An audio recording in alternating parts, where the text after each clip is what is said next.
Jaya Radha Madhava Kunja Vihari.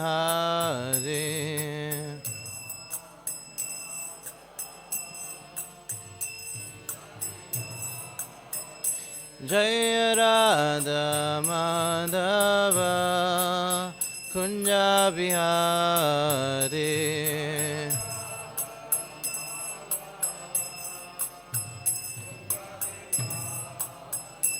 Jaya Gopijana Vallabha Girivardhari.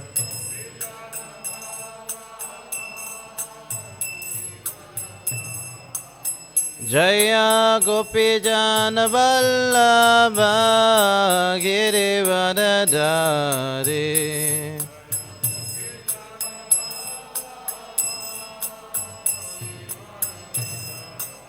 Yashanandana Vraja Janarajana.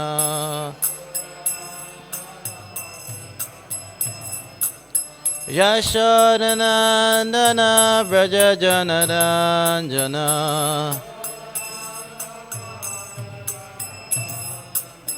Jamuna Tira Vanachari.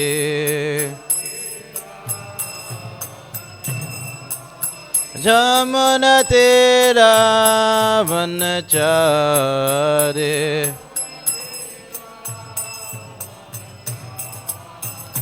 Jaya Radha Madhava Kunja Vihari.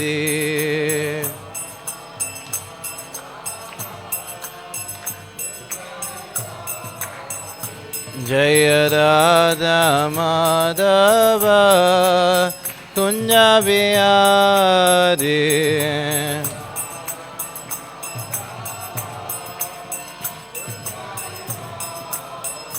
Jaya Gopijana Vallabha Girivardhari.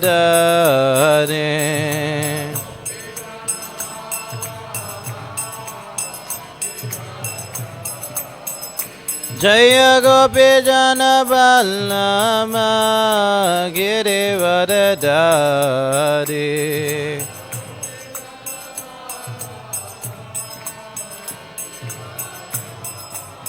Yashodhanandana Vraja Janarajana.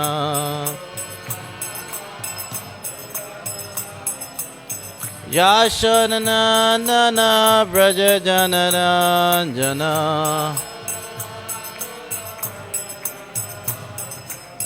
Jamuna Tira Vanachari. Jamuna Tira Vanachari.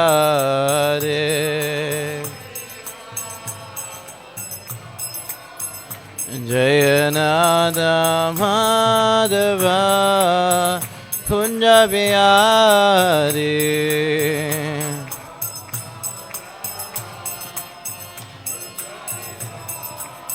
Jaya Radha Madhava Kunja Vihari.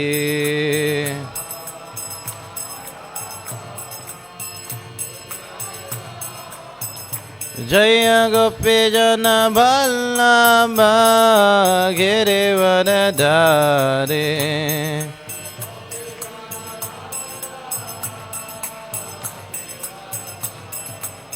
Jaya Gopijana Vallabha Girivardhari.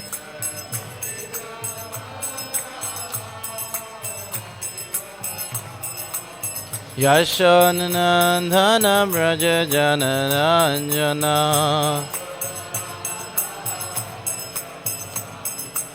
Yashanandana Vraja Janarajana.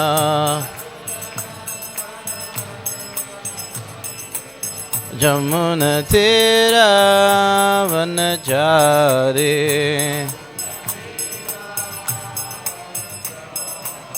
Jamuna Tira Vanachari.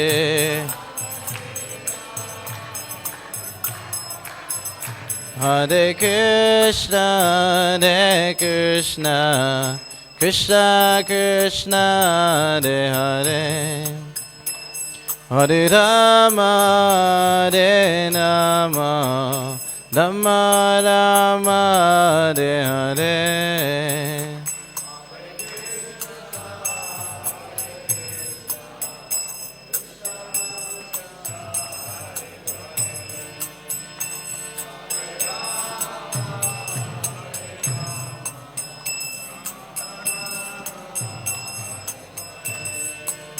Hare Krishna, Hare Krishna, Krishna Krishna, Hare Hare, Hare Rama, Hare Rama, Rama Rama, Hare Hare.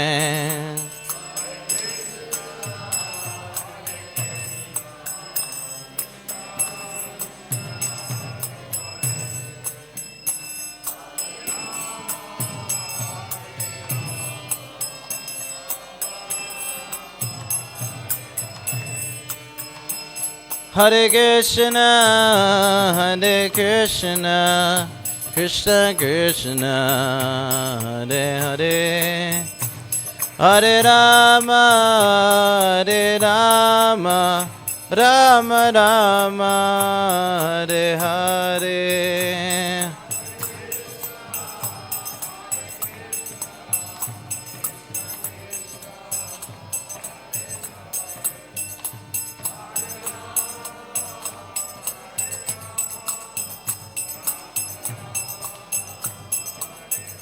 Jaya Jaya Prabhupada, Prabhupada, Prabhupada, Jaya Prabhupada.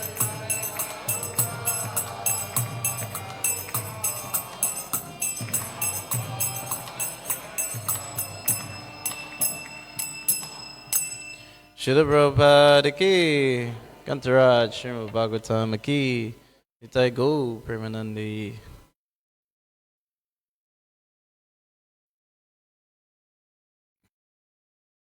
Om Namo Bhagavate Vasudevaya.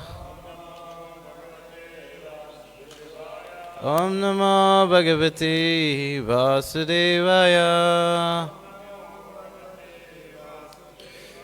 Om Namo Bhagavate Vasudevaya. Greetings, Srimad Bhagavatam, Canto 4, Chapter 24, chanting the song sung by Lord Shiva, text 18. Abmaramopi astvi tvivasya loka kapasya radase Saktya yukta vicharati Goraya Bhagavan Bhava Abmaramopi astvasya Loka kapasya radase Shaktya yukta vicharati Goraya Bhagavan Bhava Apmaramopi astvasya Loka kapasya radase Shaktya yukto vicharati Goraya Bhagavan Bhava. Please chant.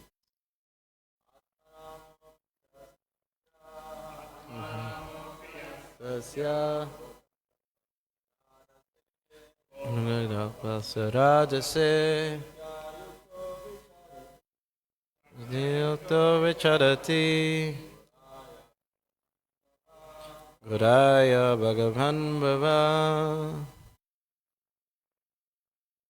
Amaramopi astasya Loka kapasya radase Sakti yukta vicharati Godaya Bhagavan Bhava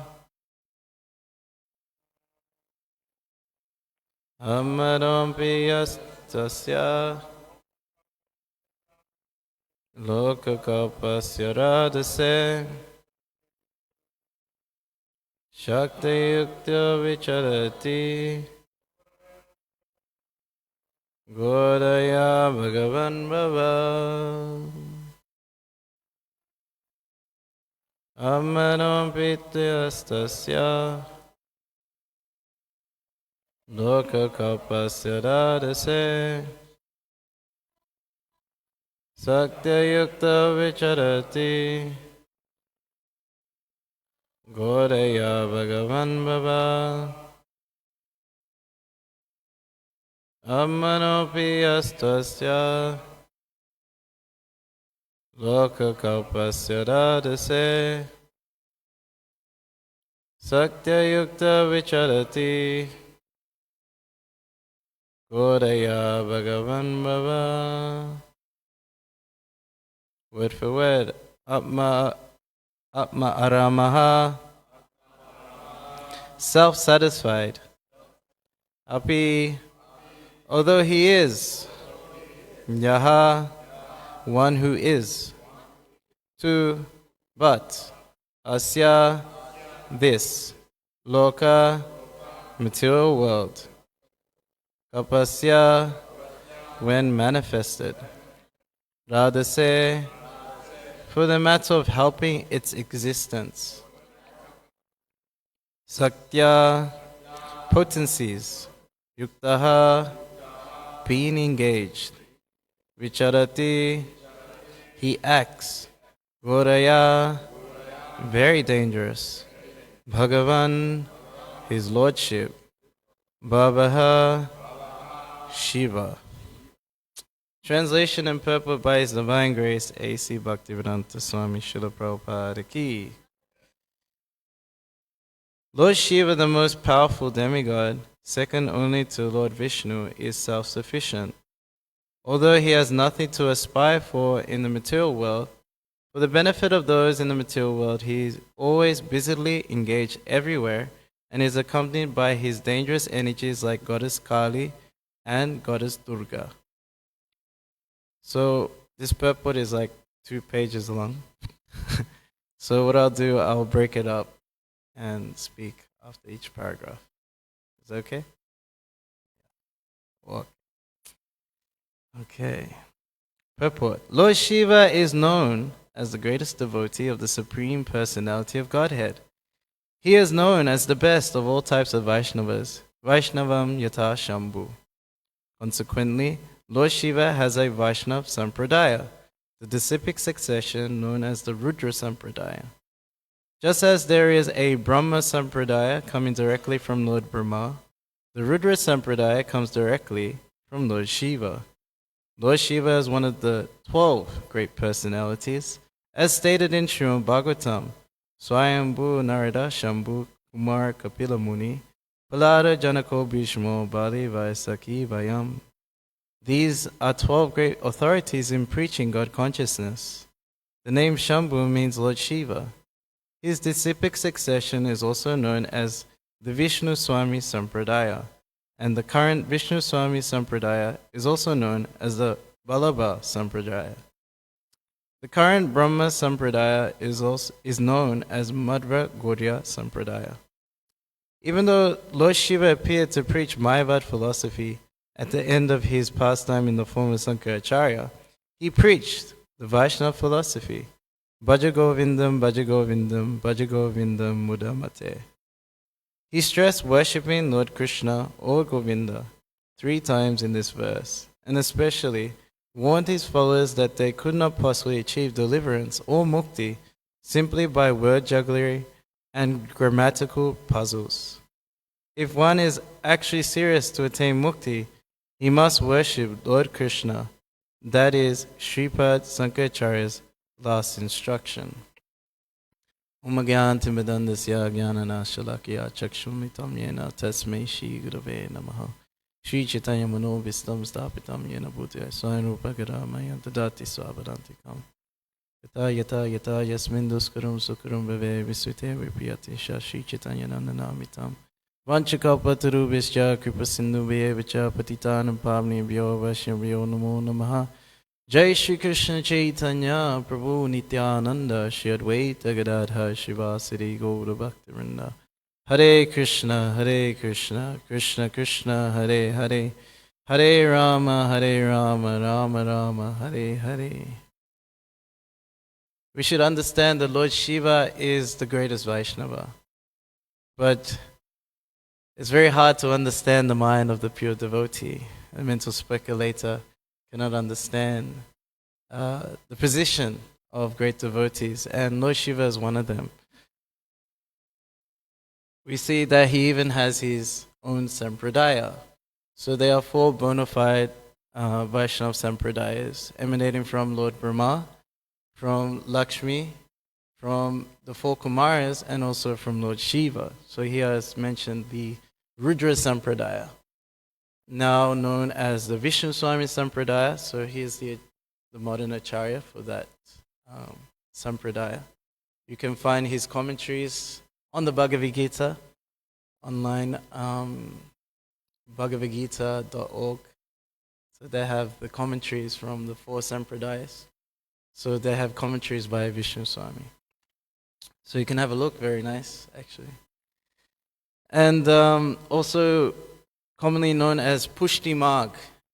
You may meet some devotees of Bal Gopal. So they come from Pushti Marg. And this is the Rudra Sampradaya, coming from Balabhacharya.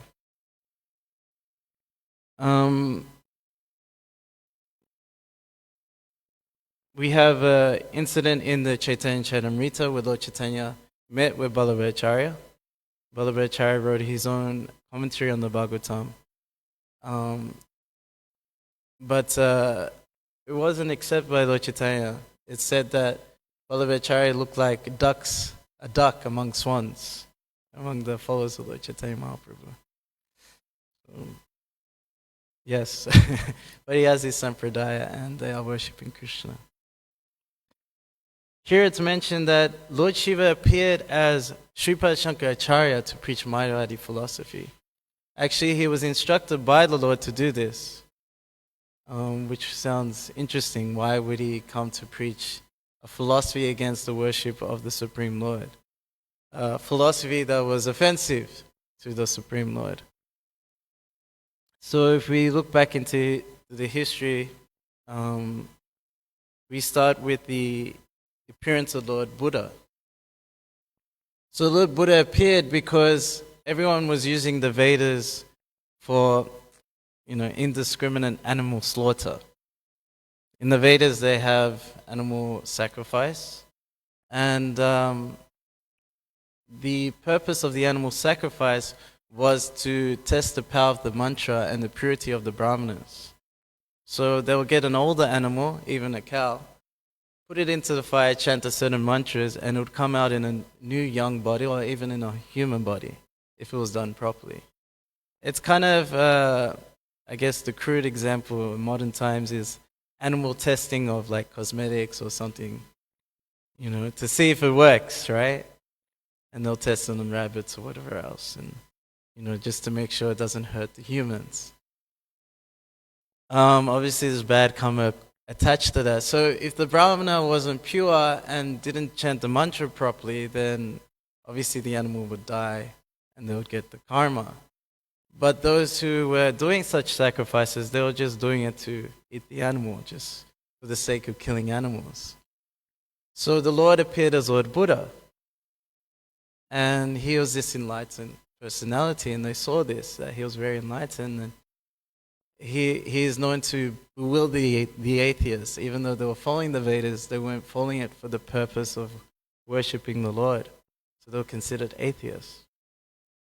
We find this also in the Chaitanya Charitamrita, where the smarta brahmanas were envious of Lord Chaitanya Mahaprabhu for chanting Hare Krishna in public and getting anyone to chant the mantra. The purpose of religion or getting prosperity through religion was the monopoly of the smarta brahmanas. So Mahaprabhu was putting them out of business. No one was coming to them. Everyone was getting elevated just by chanting the Mahamantra. So then they went to the Chankazi and said, hey, this this guy, this Nimai Pandit is ruining our Hindu religion. You have to do something. And it's funny, the Chankazi thought like, hey, I thought he was one of you guys, but no, he's ruining everything. You're in charge, you're the king, you have to make sure everything is in order. So then, then he came and broke the Mridanga, and we have, the whole Sankirtan movement starting there in Navadvip. So these so-called followers of the Vedas, killing animals indiscriminately, and they saw this enlightened soul, Buddha, and we want to follow you, like this. And he said, okay, I want you to stop this animal sacrifice. He taught ahimsa, non-violence. And they said, well, this is in the Vedas. We have to follow the Vedas. So then Lord Buddha said, then I reject the Vedas. Like this. And you follow me. So they didn't want to worship God, but they worshiped Buddha, which is God, but he didn't say he was God. So he kind of fooled them in a way. He sort of took them. So it actually, what it means is that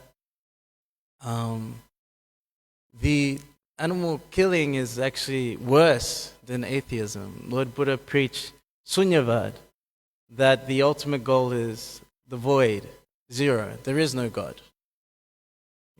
If you meet like an expert in Buddhism, he said, what is the goal? And he'll say like, well, just like this candle, and then you extinguish it. That's the goal of Buddhism. You become nothing. So there's no God, there's no soul. It's just suffering in this material world, and just end it all. So this philosophy is like, if someone's banging their head on the wall, and they're hurting themselves, like, hey, you're hurting yourself here. Well, what do I do with my head? Just stop. Just stop everything. Just stop all activity. Nothing. Just do nothing, please. So that's Buddhism. So the Lord had Sankaracharya to appear to preach Mayavad, or not that there is no God, but you are God. That it's all one, and you forgot that you're God. So you can see that the mentality of people in Kali Yuga, okay, start them off with there's no God, and then it's like you are God, and it says in the Vedas. So he argued against the logic of the Buddhists, and Buddhism was driven out of India, and the Vedas came back to India. So that was his service, to drive out Buddhism, Voidism out of India, and bring back the Vedas, and at least get people to accept the Vedas, but unfortunately, it wasn't the complete package, you could say.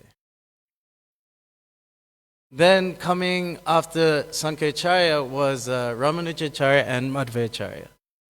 So if you see a picture of Madhvacharya, he's doing this. So it's not like he's a hippie, hey, peace, man. He's saying it's not one, but that's two.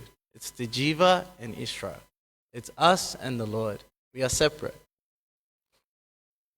And Ramanujacharya emphasized this worship of the Lord, loving devotional service to the Lord. So then we have this, to complete the package, we had Lord Chaitanya Mahaprabhu, who taught Achinta Beta Beta Tattva, that there's inconceivable simultaneous one and difference with the living entity and the Lord. So we're the same in quality as the Lord, but in quantity we are different. Just like the sun and the sun ray. You have the sun ray, it has the same qualities, heat and light, as the sun, but the quantity is very different. So the Lord is also eternal, full of knowledge and bliss, but he's very big, he's more powerful, ultimately. And we are very small, but we have the same qualities. So we can see the reason why Lord Shiva had to do such a service as to preach Mayavadi philosophy. To bring back the Vedas, eventually to pave the way for Sri Chaitanya Mahaprabhu, to teach his sublime doctrine of inconceivable simultaneous oneness and difference. Very philosophical. I'll read on. Herein is mentioned that Lord Shiva is always accompanied by his material energy, Shakta Gauriya. Material energy, Goddess Durga or Goddess Kali, is always under his control. Goddess Kali and Durga served him by killing all the asuras or demons. Sometimes Kali becomes so infuriated that she indiscriminately kills all kinds of asuras. There is a popular picture of Goddess Kali, which she wears a garland composed of the heads of the asuras and holds in her left hand a captured head, and in her right hand a great khadga or chopper for killing asuras. Great wars are symbolic representations of Kali's devastation of the asuras and are actually conducted by Goddess Kali. Stiti Pralaya Sadhana Shakti Eka. Asuras tried to pacify the goddess Kali or Durga by worshipping her in material opulence. But when the asuras become too intolerable, Goddess Kali does not discriminate in killing them wholesale. Asuras do not know the secret of the energy of Lord Shiva, and they prefer to worship Goddess Kali or Durga or Lord Shiva for material benefit. Due to their demoniac character, they are reluctant to surrender to Lord Krishna as indicated by Bhagavad Gita 7:15. Nama duskrino muda bhavantante naradama maya prahita jnana asuram bhavam ashrita. Lord Shiva's duty is very dangerous because he has to employ the energy of Goddess Kali or Durga. In another popular picture, the Goddess Kali is sometimes seen standing on the prostrate body of Lord Shiva, which indicates that sometimes Lord Shiva has to fall down flat in order to stop Goddess Kali from killing the asuras. Since Lord Shiva controls the great material energy, Goddess Durga, worshippers of Lord Shiva attain very opulent positions within this material world. Under Lord Shiva's direction, a worshipper of Lord Shiva gets all kinds of material facilities. In contrast, a Vaishnava or worshipper of Lord Vishnu gradually becomes poorer in material possessions because Lord Vishnu does not trick his devotees into becoming materially entangled by possessions. Lord Vishnu gives his devotees intelligence from within, as stated in Bhagavad Gita 10:10. Tesham satata yuktanam brachatam pritipurvakam tadami bodhin yogantam yenamam upiyantite. To those who are constantly devoted and worship me with love, I give the understanding by which they can come to me. Thus, Lord Vishnu gives intelligence to his devotees so that the devotee can make progress on the path back home, back to Godhead. Since the devotee has nothing to do with any kind of material possession, he does not come under the control of Goddess Kali or Goddess Durga. So we can see here that Lord Shiva is in charge of the material energy in the form of Goddess Durga. And we see this manifestation of Kali, and she gets infuriated by killing asuras. It says that she has this trident, and this trident represent the three modes of material nature, or the threefold miseries of material nature. Shri Radhanath ki. I never said Radha Londonishwar. Shri Gorahari ki. Shri Giri Govardhana ki.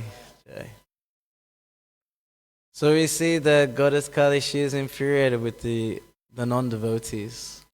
So any time that someone tries to enjoy this material world, she stabs them with the threefold miseries of material nature, which are Adibhotika, Adidevika, and Adiatmika. Adiatmika means miseries caused by one's mind and body. Sometimes we experience that too, right? Your body, your back, your knees, my shoulders are a bit painful. Adiatmika. And sometimes especially the mind.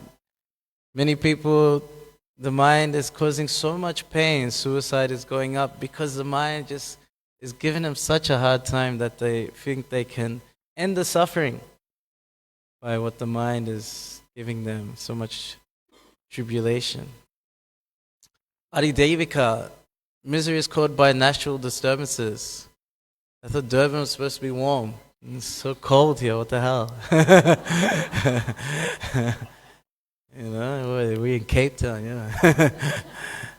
But yes, natural disturbances, even in the form of earthquakes, cold and hot weather, tsunamis, tornadoes, the miseries are there. And then the misery is caused by other living entities. It can be by mosquitoes or other human beings. We get annoyed very deeply by other living entities. So this is Durga's trident, like this. And she rides on sometimes a lion or a tiger. It switches, which picture you look at.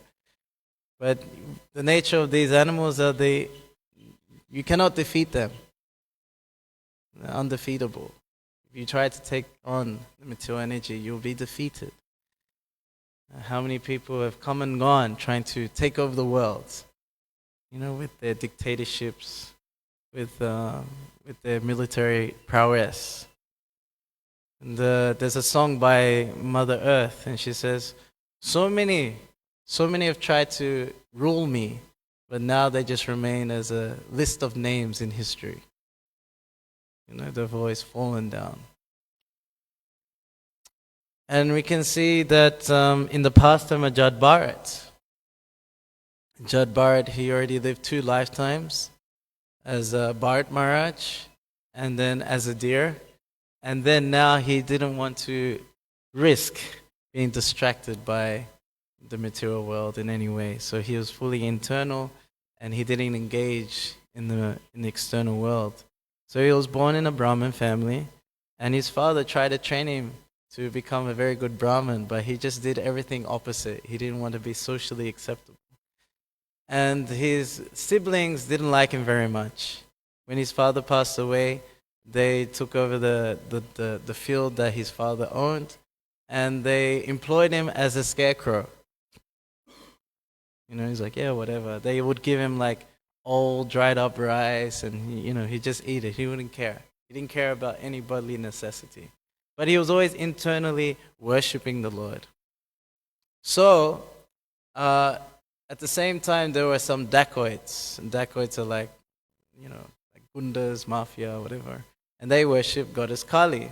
And they wanted to do a human sacrifice. So they needed to find a human who was like nearly an animal. And they walk through this field and they find Jad Bharat. Oh yeah, he looks like a good specimen, a good person for the sacrifice. And they come with us. Yeah, of course, they come with him. They tie him up and they prepare him for the sacrifice in front of the deity of Kali. And just he's about to put the sacrificial knife in Jad Bharat's body, then the deity just explodes and Kali herself just comes out, coming by her like associates, the hobgoblins and stuff.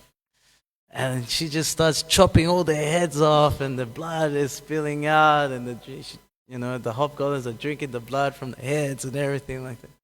And she's like, how could you do this? How could you try and kill a pure devotee of my master, Lord Vishnu? Jad Bharat, being oblivious to everything, he didn't even say thank you, he just walked off. So we can see that the material energy is very difficult to overcome. Devyeshu gunamaya mamaya duratya mamaya rantate mayitam tarantite. That just by surrendering unto the Lord, one can easily overcome the material energy. And we see here that the material energy is so fierce that she would wholesalely just kill asuras left, right, and center. It said that the manifestation of war, of like millions of people being killed wholesale, is that manifestation of Durga Devi. The Lord Shiva has to pacify his consort by just lying down, calm, that she realized, wait a minute, this is my husband here, I should calm down. So we see also the pastimes of Lord Shiva and his consort in the in the beginning of this 4th canto, when Daksha offends Lord Shiva and Sati wants to go to the to the sacrifice of Daksha, even though Lord Shiva was not invited. Lord Shiva warned Sati, you'll be offended. And she was offended. And she took her own life. I don't want to be connected to you. My body is coming from you. I don't want to be connected to you at all, And then she did some yoga power and, eminent, set herself on fire.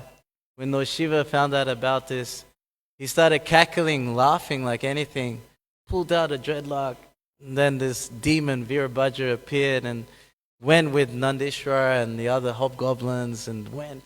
They said that in Krishna book they describe his associates as the denizens of Inferno. Denizens of the Inferno. Sounds like a heavy metal band,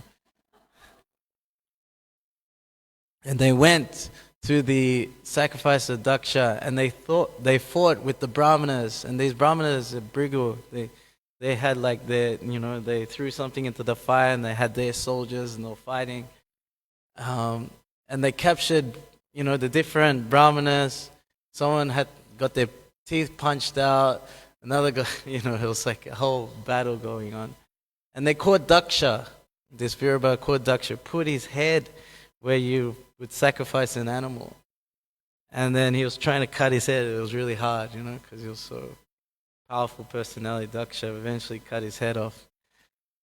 And then Lord Shiva came, and he understood that Daksha was a Prajapati and was essential to the population of the universe. So he eventually gave him the head of a goat. He had to live like that. So a very obscure personality, Lord Shiva. Very hard to understand. How is this a pure devotee? What is he doing here? But we see that even in in the Padma Purana, he teaches his wife, Aradhananam Savisham Vishnu Aradhanam Param Tasma Prarthanam Devi Tadanam Isamachanam, that the greatest worship is of Lord Vishnu. But greater than that is the worship of that related to Krishna, the Tatiya, the devotees of Krishna, to become a devotee of Krishna.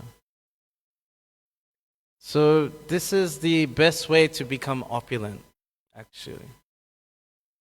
Pariksha Maharaj asked Shukadev Goswami, it looks like the worshippers of Lord Shiva are more rich than the worshippers of Lord Vishnu.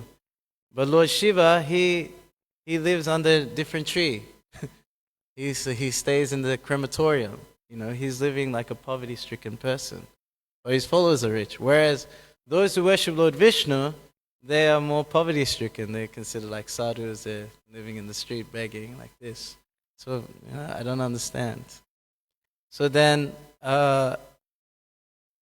Shukadev Goswami talks about the pastime of Siddhama Vipra. Siddhama Vipra was the classmate of Krishna in the Gurukula of Sanipani Muni. And Siddhama Vipra was very poor. They had no clothes, pretty much. It was very, you can see the bones in his ribs like this. Very poor situation. And his wife asked, can we get some food, maybe you can go see, ask your friend Krishna. He's in Dwarka. He's a rich king now. Maybe you can ask him. And he's like, no, I can't ask him. He's my Lord. I can't ask him for anything. Well, maybe you could just go see your friend. Just go, Just encouraged him. He goes, okay, but I can't go empty-handed. So they begged from the neighbors, and they got some dry chip rice and went to the gates of Dwarka. And, he says, yeah, I'm Siddhama Vipra. And Krishna received him so nicely, He gave his own seat and washed his feet, sprinkled it on everyone like this.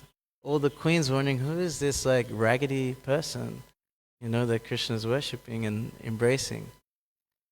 And there's a beautiful picture, maybe it's here. I don't know. No. Oh, there it is, yeah. So you can see Krishna is washing the feet of Siddhama Vipra, and there's tears in their eyes looking at each other. And the queens are behind looking. Very nice picture.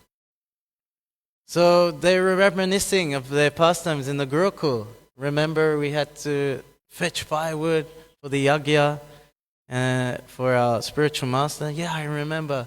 And then there was this big storm and we had in the cave. Oh yeah, I remember. And we were so scared. Yeah, I remember. And our spiritual master was so worried about us. He sent a search party after us and they found us and he was so pleased with us. Yeah, I remember. So they were reminiscing their school days. And it was so significant. It's like, oh, Krishna's asking, oh, did you bring me something?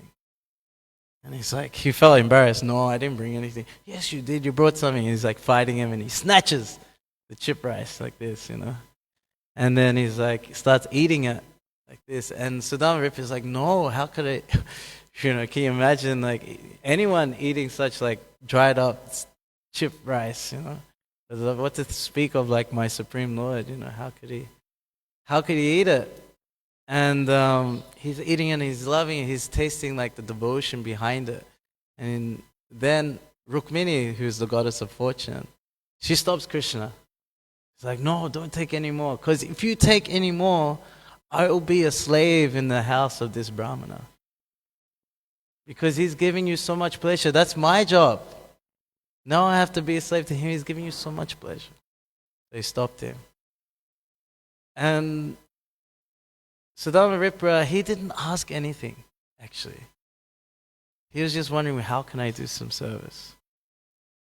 Krishna, right in front of him. And he's asking, I give you whatever you want. You're my best friend. He didn't ask. Even though even his wife said, you should ask for something. We need to maintain ourselves. Not at all. I'm his servant. I should do something for him. How many times we come in front of Krishna and we're like, Krishna, I need this. There's a whole list, We want him to the order supply, we need stuff, This is Sudama Vipra. He couldn't ask anything from him. He didn't ask a thing. So then he goes back home to his village, and it's like this opulent palace, where he lives. There's just full opulence everywhere, gardens, everything like this. It's like amazing. Like, where did my house go? Where did my shack go?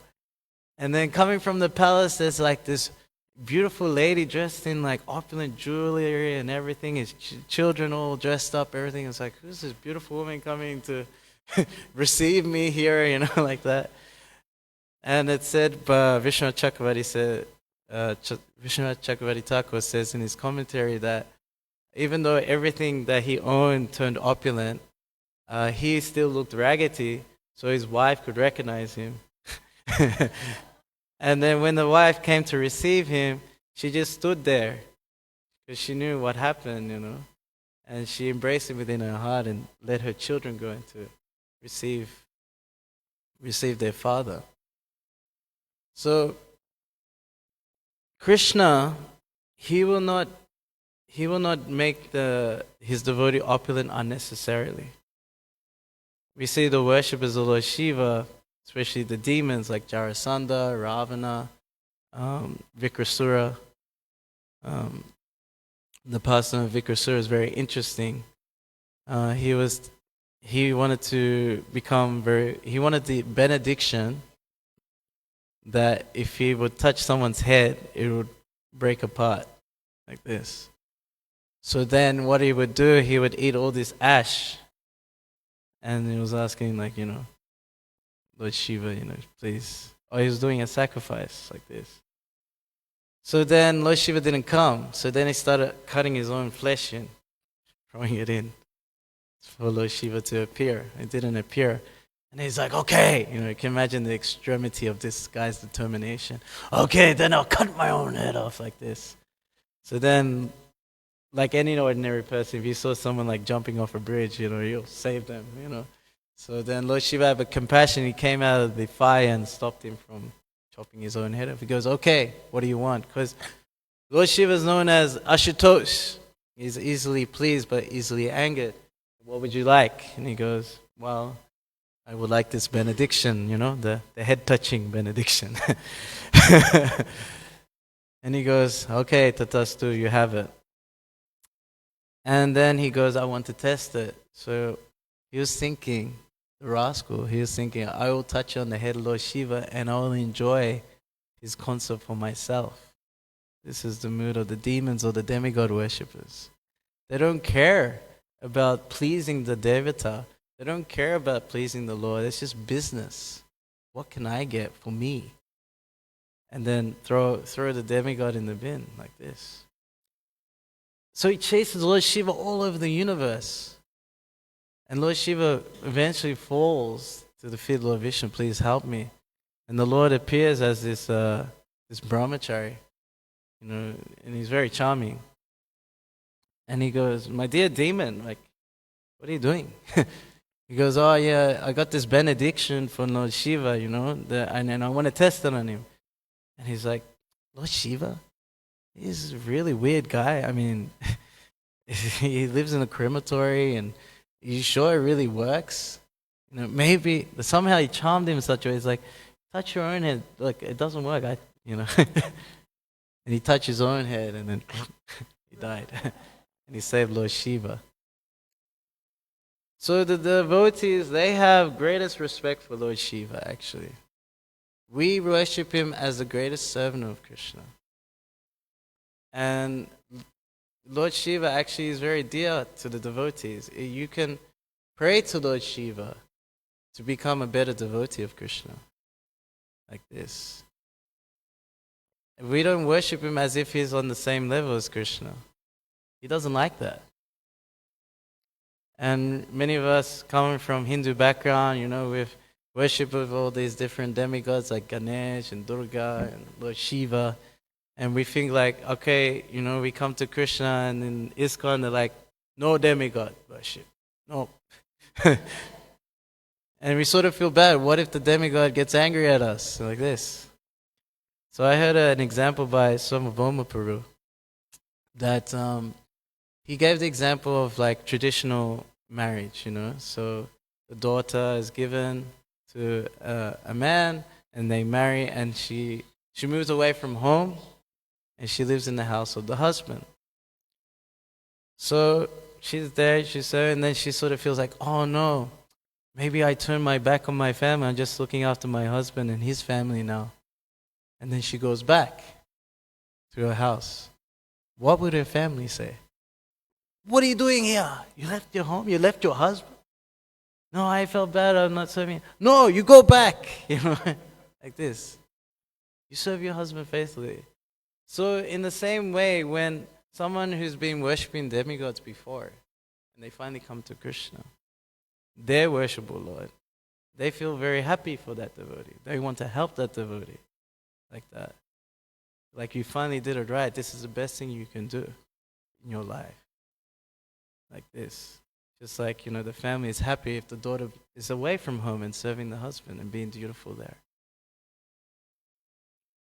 So I'll just finish the purport.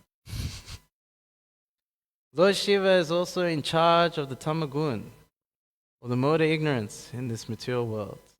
His potency, the goddess Durga, is described as keeping all living entities in the darkness of ignorance.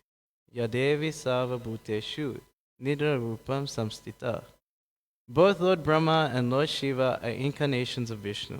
But Lord Brahma is in charge of the creation, whereas Lord Shiva is in charge of the destruction, which he carries out with the help of his material energy, goddess Kali, or goddess Durga. Thus, in this verse, Lord Shiva is described as being accompanied by dangerous potencies, Shakti Gauriya, and that is the actual position of Lord Shiva. So I'll just narrate one more pastime from the Krishna book. So Bhrigu Muni and some other sages were deciding who is the supreme. Is it Lord Brahma, is it Lord Shiva, or is it Lord Vishnu? And so Bhrigu Muni was delegated as the one to find out. Okay, go and find out. So then he went to the abode of Lord Brahma. And he is the brother. Brother? Yes. Son, right? Son of Lord Brahma. And Lord Brahma, he received him and he was expecting Bhrigu Muni to show some respect, but he didn't. And Lord Brahma was really angry. He's like, what the hell are you doing here? Why you didn't respect your own father like this? But he was able to control his anger. So okay, it's my son. Okay. So he saw, okay, he got angry, because I didn't respect him properly. I didn't pay obeisance. I was like, in the mind, being disrespectful. So then he goes to see his brother, Lord Shiva, because Lord Shiva comes from the forehead of Lord Brahma. And Lord Shiva was like, oh, my dear brother, Brigamuni, you have come. And he, wanted to come embrace him. And Brigamuni, don't touch me. Look at you, covered in snakes. You live in crematorium, covered in ash. Like, disgusting, like this. And Lord Shiva goes so angry. His eyes turned red and everything. He was about to kill him on the spot. Then his wife, Parvati says, no, calm down. This is your brother. Don't kill him, He's like, okay. So he said, okay, Lord Shiva got upset. And then he comes to the abode of Lord Vishnu, and he's lying on an antastesh, and his feet are being massaged by Lakshmi Devi. And then he walks right up to Lord Shiva and then kicks him in the chest. Like this. Lord Vishnu, sorry. I mean, so many lords. So he kicks Lord Vishnu right in the chest, like this. And then, the Lord Vishnu just sort of opens his eyes and he sees Brigamuni, you've come. Brahmana has come. Sorry, I didn't receive you properly, your foot touched my chest. My chest is hard as thunderbolts. It'll hurt your feet.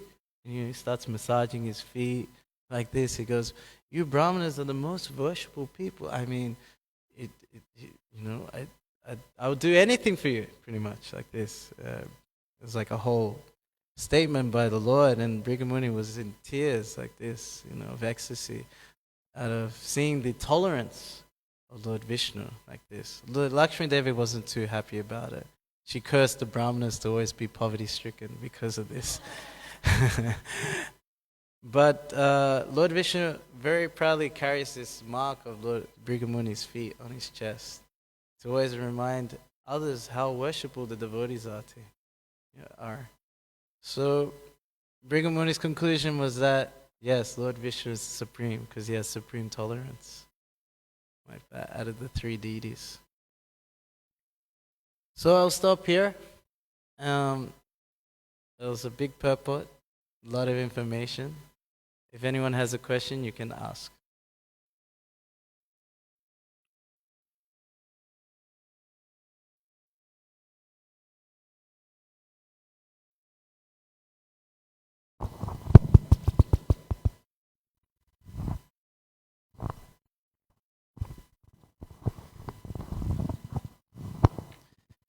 Jai. Gantara Srimad Bhagavatam ki. Srila Prabhupada ki. Lord Shiva ki Jai.